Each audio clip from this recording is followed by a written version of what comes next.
Hello, everyone, and welcome into the SSFFL podcast. I'm your host, Chuck, and I've got a special show for everyone today. So, we are going to be talking to two former guests that were on this show once before. That is Tony Lyon and Joe Sinople. And they are actually going to be introduced today as something a little different. So, we're going to admit them and do the intro, and I will introduce them to you all.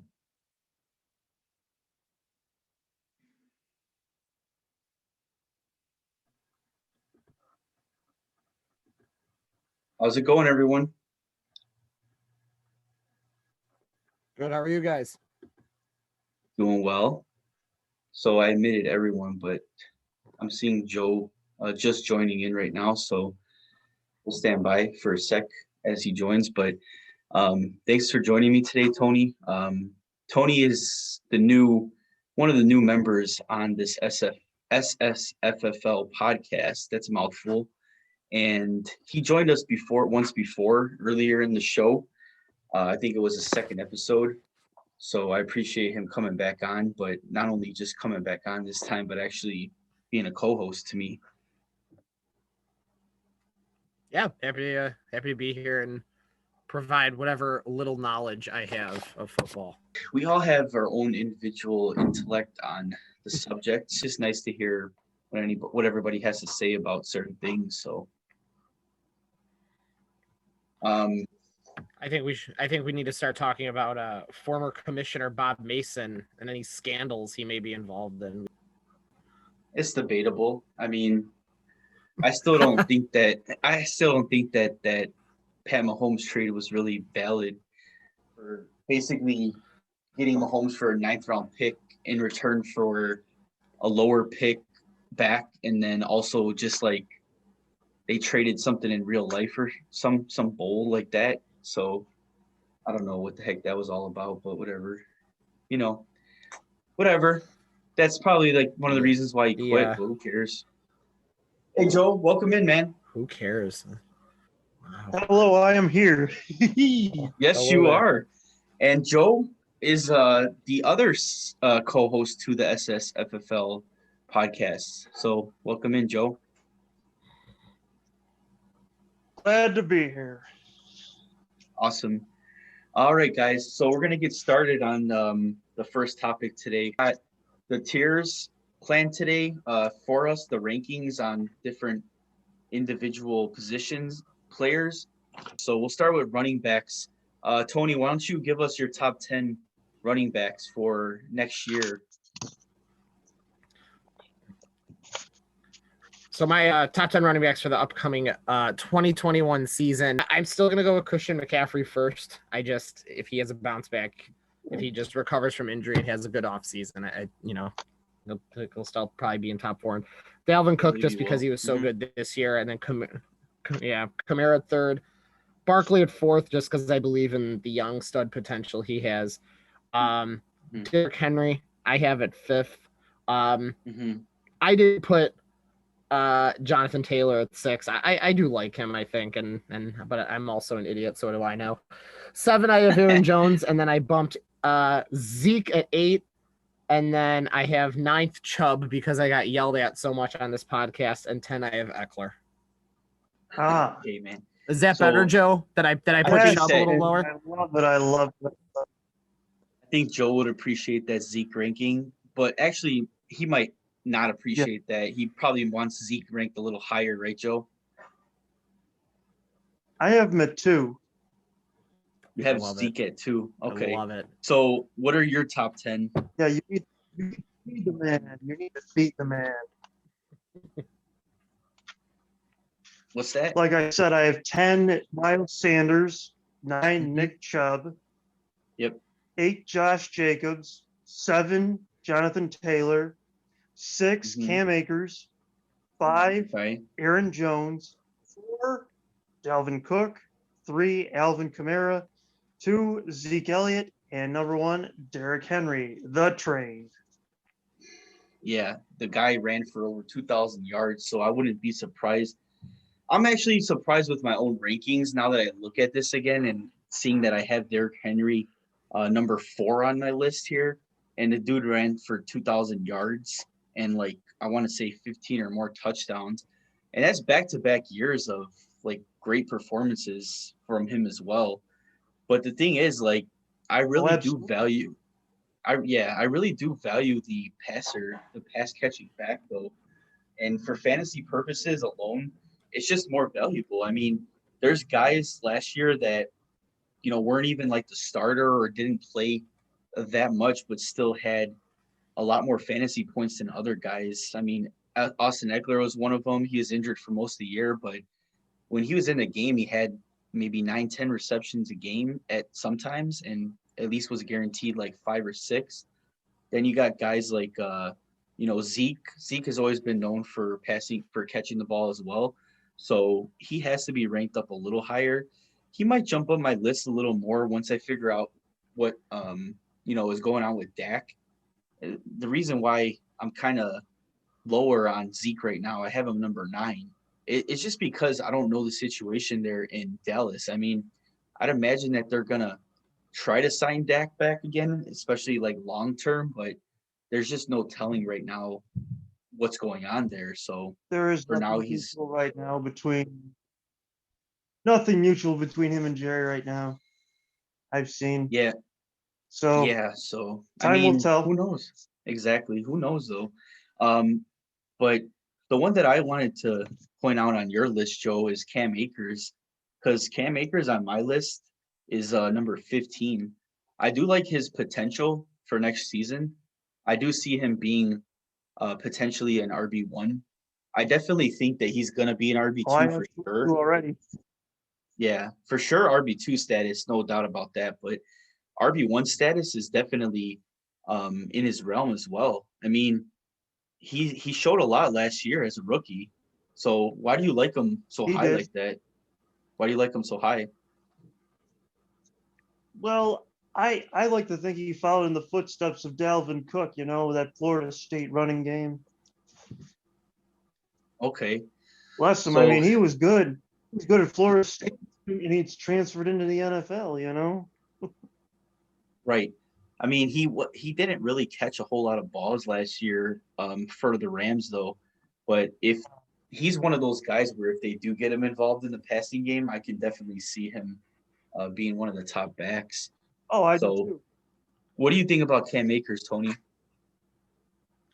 I think he's a talent. I think Joe has him ranked a little high, but also Joe always finds at least one diamond in the rough. And I know it's not like it's Cam's first year, but like I don't know. I think that could be a risk taking. I'm always big on like obviously in fantasy football you have to have a top tier running back at least in one of your 2 running back positions. I think if you have Cam Akers as your RB2, I think you could do a heck of a lot worse. There's Oh, actually another guy Joe mentioned that I don't think gets discussed of enough, and for obvious reasons, but I also think he could develop into something really, really good. Is I really like Josh Jacobs, and I would like to Yeah. see him kind of continue to build up because he's another guy like if you're building a team, I know like in our last fantasy draft, I tried to go like RB heavy. So I tried to, and then the season turned out the way it did. So then I was like, oh, well, I have Zeke and Mixon as my 1-2. What could go wrong? And then everything went wrong. So yeah, no O-line and who day nation, Right. But my thing is like this season, like if you were drafting in the first round and you get like a top 5 running back, and you get in the second round and you're like, well, you know what? I could get a wide receiver. I could get a good tight end, or I just want to like really build up my running backs. I think you could do a lot worse at Akers or Jacobs as your RB2. Ah, yes. Yeah, right? no, Like, I totally agree Absolutely. with you. I totally agree with you on that. And, Cam Akers is number 5 for Joe on his list, but in reality, he's not going to be listed that high going into the draft next year. So if you can, like you said, if you can get somebody like, Derrick Henry, Saquon Barkley, like Kamara, somebody like that, with your first pick, and then you can come back with Cam Akers, then you're definitely setting yourself up for success right there, in my opinion as well. It's a good point. last year the actual receiving class, like the receivers that were drafted, there was like high value domination. CeeDee Lamb, Justin Jefferson. Yes. Yeah, there was some great value in that. Right. Rookies, not only rookies, but also like second year guys. And I mean, Diggs was drafted late, Oh, sure. he finished like as a top receiver. Ridley was drafted in like the 4th or 5th round. So, receivers, if it's me and I'm drafting in those first 2 rounds, the only receivers I'm really looking at is probably like Devontae Adams and Tyreek Hill. If none of those guys are available with my second round pick, then I'm just going straight running back heavy. That's my strategy going into next year. And it's been like that for a while now. There's just a lot of receivers and not a lot of running backs that you could rely on out there. But anyways, you're right about that. I'd say they're a dime a dozen. Yeah. Exactly. And piggybacking to your point about Josh Jacobs, I don't know how I feel about Josh Jacobs going into next year. I do like the guy as a NFL player. He's a great rusher, but there was all these plans and all these promises to get Josh Jacobs more involved in the passing game last season, and it just did not happen. So I kind of really want to stay away from a guy like that until we could actually figure out whether or not he's going to get that passing work. I just don't think he holds much value because he doesn't really get a whole lot of touchdowns either. My list here for the running backs. So number 1, I got Delvin Cook. I got Kamara number 2. I got Chris McCaffrey 3, Derrick Henry 4, Saquon Barkley 5, Austin Eckler 6, Aaron Jones 7, Jonathan Taylor 8, Zeke Elliott 9, and Nick Chubb 10. Another guy that I want to talk about that just falls out of the top 10 for me is Antonio Gibson. How do you guys feel about Antonio Gibson next season? Good year this year. I think he's got a bright future if he plays it straight, Go ahead, Tony. I mean, kind of same with Joe. I think, as long as he just keeps building and he just keeps, doing well. I mean, as a second-year running back, I mean, you're just hoping that he can continue to see, and then also to figure out what his role is going to be and how he can utilize it. But yeah, no, I mean, another guy who maybe you draft for potential. The thing that I like most about Antonio Gibson is that, there's a couple things. So he didn't start the season as the lead back. So that's one thing. And he still finished as like a top 10 running back, I believe, or close to it. The other thing is that he was a receiver coming out of college. So, they converted him to running back in the NFL. And his first year was not a bad year for rushing at all. So if they can find a way to get him more involved in the passing game, a lot of that work went to McKissick last season. If they could find out how to get Antonio Gibson more involved next year, then he could definitely reach top 10, maybe even top 5 potential for overall finish. Yeah, we know how good Scary Terry McLaurin has been for the Washington football team. That's right. He's been amazing. One of the best receivers in the NFL right now, is my opinion. I really do like Terry McLaurin a lot, and I mean Washington.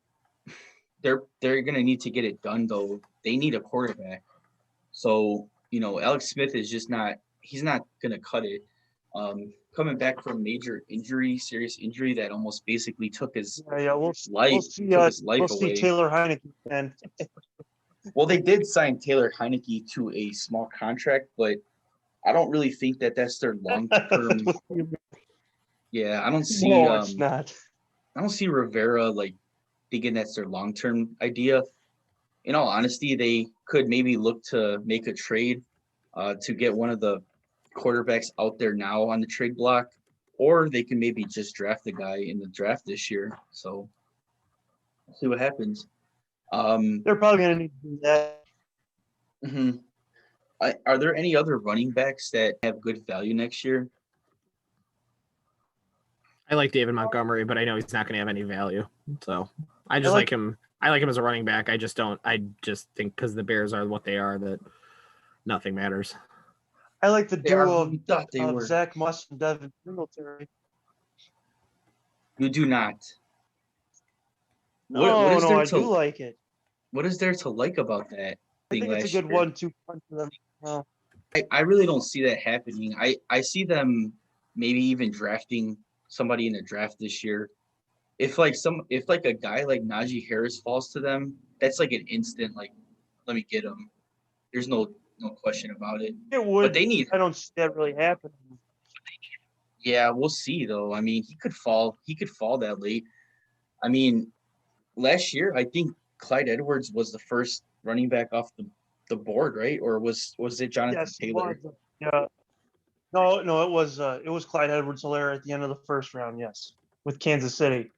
Okay, yeah, and that's what I'm saying. Like in the first round, he could be there. Najee Harris. I don't know how often running backs get drafted in the first round late like that, unless they're like early picks, like Zeke and Barkley were early picks, but really early.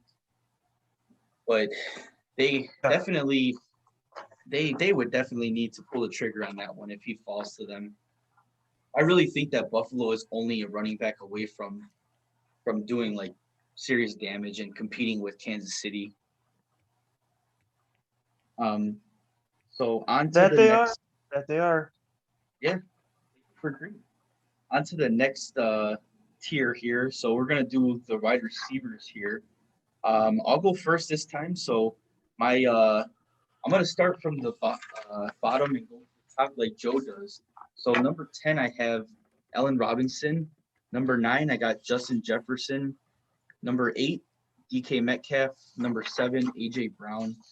Number 6, Calvin Ridley. Number 5, Michael Thomas. 4 is DeAndre Hopkins.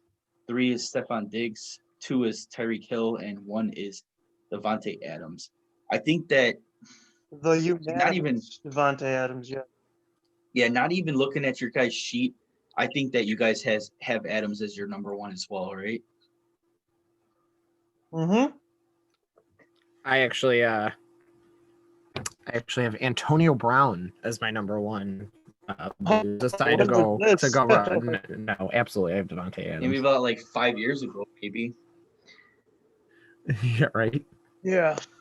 Man, Antonio Brown was something else though when he had that stretch of awesomeness.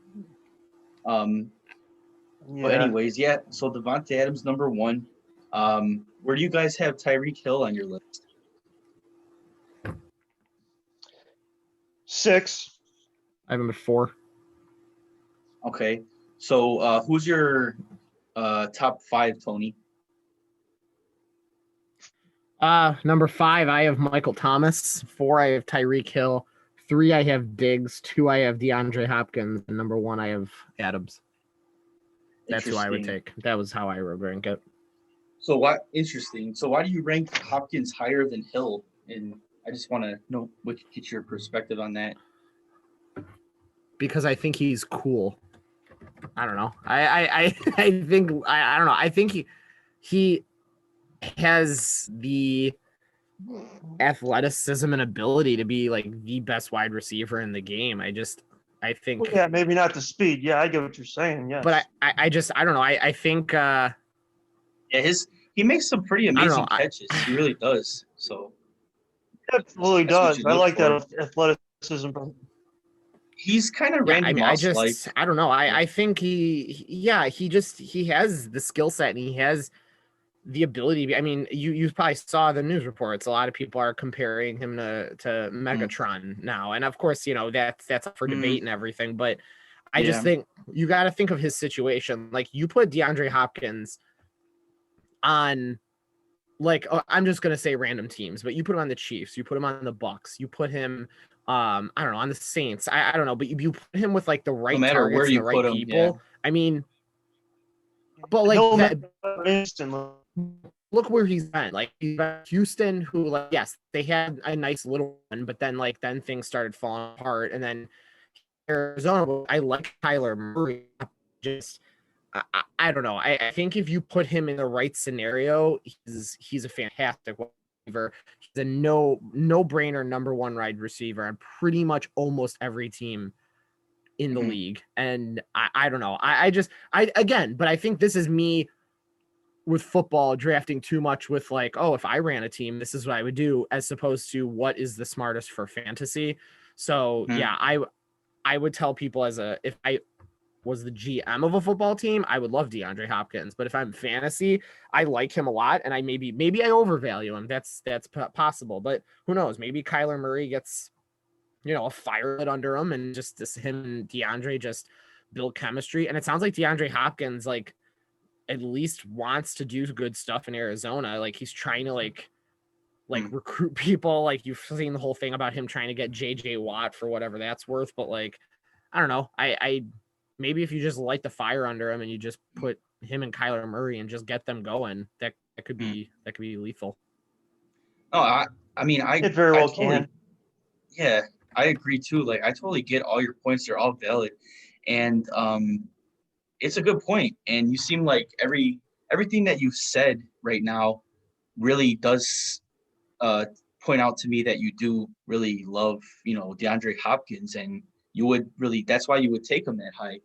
I mean, the guy has been, the whole time he was in Houston before Watson was there, he was still a top receiver with really no quarterback. So now he has Kyler Murray, and the last season that they just had together, Hopkins had another great season. His touchdowns aren't always there. Like, his doesn't really get double-digit touchdowns, but yardage and receptions are always there. He's consistent every year, and that's what you really look for as a wide receiver to throw in your lineup. He's not going to have those touchdowns if you think about it. They're going to be double covering him all day. They know what kind of talent he is. I mean, he's not going to have easy go around with anyone nowadays. No, but to my point, he's never really had double-digit touchdowns, though. He maybe only had it like once or twice in his career. He's double covered all the time. He's going to be, Exactly, but yet he's not going to be double covered. Fine, exactly. Yeah, he's still mossing people though, even though he's double covered. And that Buffalo touchdown was sure nice. Oh my God, that was amazing. That was such a great play right there. All around, great throw, great catch, great way to end the game. Man, it was a great game too overall. Like, both sides, Buffalo Bills and Houston had a good game.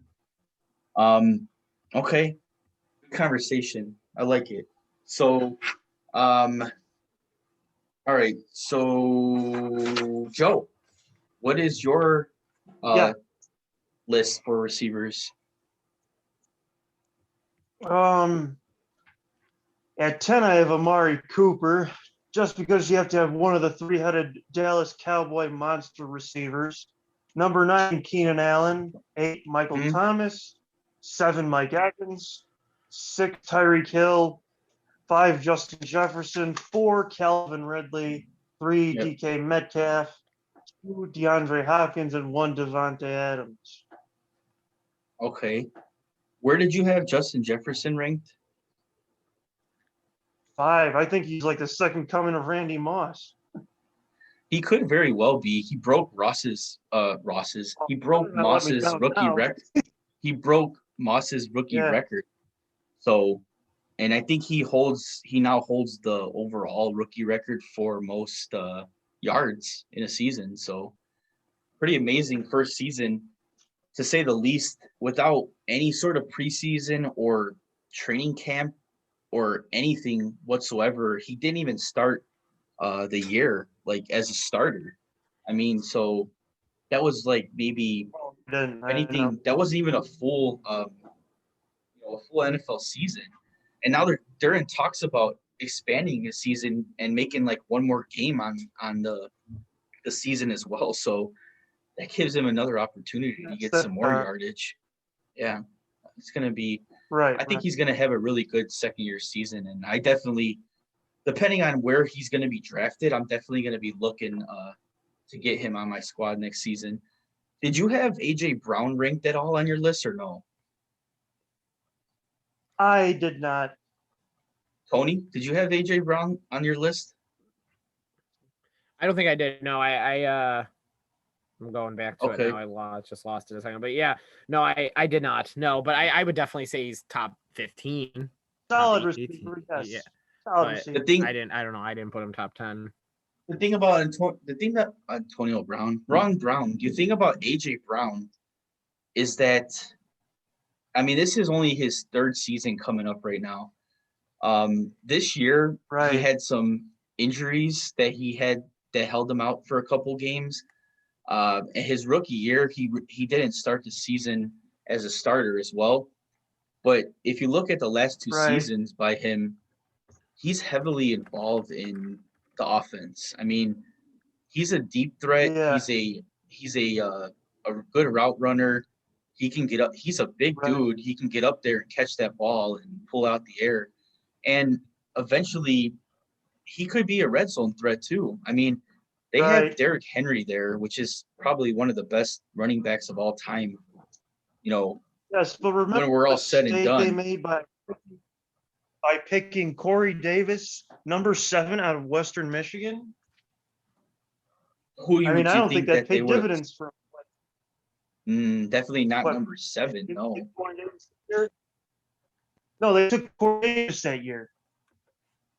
The last Yeah. time they took a receiver Corey Davis. I don't think that paid dividends for him. I don't remember what think year so it was, but I just remember that. I mean, I can see Corey Davis coming back though over there. They work really well together. Him and AJ Brown. They seem like they really can be a good dual threat. But who knows what the Titans will do? They're either going to sign Jonnu Smith or they're going to sign Corey Davis. They're not going to be able to sign both of those guys though. I would agree with Joe. I would agree that Corey Davis was definitely the worst player draft in the 2017 draft. There was no one else who compared to being that bad. Definitely not from the Bears either. So I agree. Wow, that's surprising. But good to know. So let's see. Very brief, moving on to the next one because we got maybe like 10 minutes left or so. We're not going to spend too much time on tight ends because we all know literally there's maybe like 2 or 3 tight ends out there that you could rely on. And, it's Travis Kelce, George Kittle, and Darren Waller. And I don't think Joe really feels that way about Darren Waller. I have no idea why, but yes, I feel that way on Darren Waller, but I like TJ Hawkinson now. So do you think Darren Waller is a top tight end? I do. Okay. So maybe behind Kelce. I think TJ Hawkinson's a top maybe 5 in the league, somewhere in the 3 to 5 range. I have him at 3. He could be. It all depends on he's got Goff there now, so it really depends on what that Lions offense looks like next year. See if they sign one of the guys, Marvin Jones or Galladay, or they draft a receiver in the draft. They do have DeAndre Swift there, who's a pretty good catching back too. So I don't know. Absolutely. Hawkinson definitely has talent though. Another guy that I like is Logan Thomas from Washington. I feel like he showed a lot last year, even though the quarterback situation was not always good on Washington. I really think that he produced pretty well. And a guy that might rebound next year is probably going to be Mark Andrews. I think he'll have some good value in the draft next season because a lot of people got burned by him this year where they drafted him. So next season, I think Mark Andrews I think he'll turn it around and definitely bounce back. So what about you, Tony? What are your top 5 tight ends? I'll tell you my top 50 because it's number 1 is Travis Kelce, number 2 is George Kittle, 3 is Mark Andrews, and the rest I told you it doesn't matter. It does not matter. Okay, so you're the one that doesn't like Darren Waller as a top guy, then, huh? I don't like it's basically the equivalent is, and I know you both understand this reference. It's basically like buying a pack of trading cards and hoping you get a big hit. At that, when you're drafting a tight end who's not one of those 3, at that point you're taking a chance and you're just hoping. You're basically, it's a lottery ticket. No time, like that's what I did with Jonnu Smith. Like that, I got Smith. I was like, oh, I'll give this a whirl, and then he ended up being decent for a while. I traded him to Chuck, and then he collapsed, and that's just how it goes. Like unless you have Kelce or you have Kittle or like, yeah, it used to be Jason Witt in that position for a while. Yeah, but you do realize, Tony, that the last 2 years in a row, Darren Waller actually has over 1,000 receiving yards in both seasons, and Mark Andrews did not come anywhere close. Yeah, but I feel like from a fantasy perspective, Andrews always gets you a little more. I don't know. Yeah, sure. Grab Waller. I think it doesn't. I think you can interchange Andrews and Waller. Then I don't think it really matters. I think at that point, it's just it's all a lottery ticket at that point. That's how I am. Like honestly, I said earlier, though, Andrews has value next year. He really is going to have value. So, he'll have value. Here's my hot take. Here's my hot take for the podcast, Chuck. I got 40 seconds to I'm in the get this scene so we can go on to the next subject. Fine. It's a quick hot take. In the second, third round of our fantasy football draft, and I think this should go for anybody, if you can't get Kelce or Kittle, at that point, you shouldn't even think about drafting a tight end until like at least round, or the earliest would be like round 6. At that point, you might as well get wide receivers and running backs and the best quarterbacks you can, because it's not going to matter. It's a crapshoot all the time. I see. Yeah, good point. That's exactly why we need to get one tight end in our league next year, right, guys? Yeah. I'm good with it. Agreed. All right. It's going to happen. You're looking at the new commish here. So moving on to quarterbacks, guys. So just give me your top 5 quarterbacks. So go ahead, Joe. You go first. All right. Prescott, Rodgers, Lamar Jackson, Josh Allen, Patrick Mahomes. Okay. Mahomes number 5. Interesting. Okay. No, Mahomes number 1. Mahomes number 1. Oh, you went back 5 to 1. I should have known that already. Exactly. That's what you do. Stupid me. Yeah. All right. Tony. It's okay. It's okay. Go ahead, Tony. I'm going to go, I did 5 Rodgers, 4 Jackson, 3 Murray, 2 Allen, and then 1 Patty Mahomes. All right. Okay. So I went Lamar Jackson 5, Kyler 4, Deshaun Watson 3, Mahomes 2, and Josh Allen. Josh Allen number 1. There it is, Josh Allen. I like it. The only reason why I have Allen number 1 is because of what he did this season. There's going to be some regression, I think. Yeah, but if they can get a good running back, either trade for somebody like I said earlier, or draft Najee Harris or some other decent guy, then that's going to take a lot more pressure off Allen, and it's going to open up the offense even more. So he had 4,500 passing yards last season. So he, I think he had maybe close to 50 total touchdowns. That was like 9 rushing and the rest passing. But he had a great season. Another guy I like is Jalen Hurts. There's news today about Carson Wentz getting traded to Indy. And that means that Jalen Hurts is going to be the starter in Philly. How do you guys feel about Hurts next year? I can see Philly trying to trade up and get a quarterback in this next draft. Really? Honest to God, I can see it happening. Maybe Justin Fields. Yes, I can. Oh, and honestly man, that see would it be happening that way, but don't quote me on it. That would honestly Justin be Fields is their quarterback. That would honestly be like a kick in the butt to the Bears, because like us as Bears fans, because Hurts was on the board last season in the draft, and we could have actually taken him, but we did obviously not take a quarterback that has pretty good talent. So why should Philly get another chance at another top rookie? It's not fair.